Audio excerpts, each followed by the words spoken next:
ఈ చెరువుల కబ్జాలను కూడా ఎంతటి వారైనా కూడా ఖచ్చితంగా తొలగిస్తాం.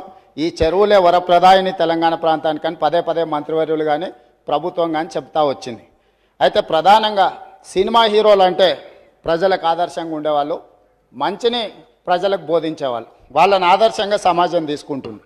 హైటెక్ సిటీ ఎదురుగా గురుకుల్ భూములలో ఎన్ కన్వెన్షన్ అనే ఫంక్షన్ హాల్ ఏదైతే ఉందో అక్కడున్న చెరువులో సగానికి అడ్డంగా గోడ కట్టి కొన్ని ఎకరాలు ఆక్రమించుకొని ఫంక్షన్ హాల్ నిర్వహిస్తున్నారు.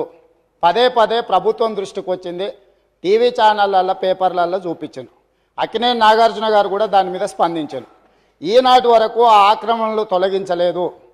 ఎందుకు అక్కినేని నాగార్జున గారు ఆక్రమించుకున్న చెరువుల ఆక్రమణలు తొలగించలేదు? ఎందుకు చర్యలు తీసుకోలేదు?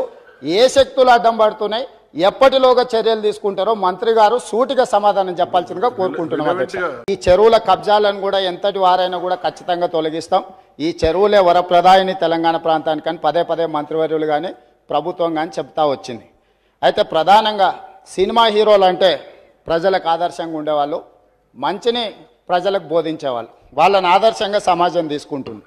హైటెక్ సిటీ ఎదురుగా గురుకుల్ భూములలో ఎన్ కన్వెన్షన్ అనే ఫంక్షన్ హాల్ ఏదైతే ఉందో అక్కడున్న చెరువులో సగానికి అడ్డంగా గోడ కట్టి కొన్ని ఎకరాలు ఆక్రమించుకొని ఫంక్షన్ హాల్ నిర్వహిస్తున్నారు. పదే పదే ప్రభుత్వం దృష్టికి వచ్చింది, టీవీ ఛానళ్ళల్లో పేపర్లలో చూపించారు. అక్కినేని నాగార్జున గారు కూడా దాని మీద స్పందించారు. ఈనాటి వరకు ఆ ఆక్రమణలు తొలగించలేదు. ఎందుకు అక్కినేని నాగార్జున గారు ఆక్రమించుకున్న చెరువుల ఆక్రమణలు తొలగించలేదు? ఎందుకు చర్యలు తీసుకోలేదు? ఏ శక్తులు అడ్డం పడుతున్నాయి? ఎప్పటిలోగా చర్యలు తీసుకుంటారో మంత్రి గారు సూటిగా సమాధానం చెప్పాల్సిందిగా కోరుకుంటున్నాం.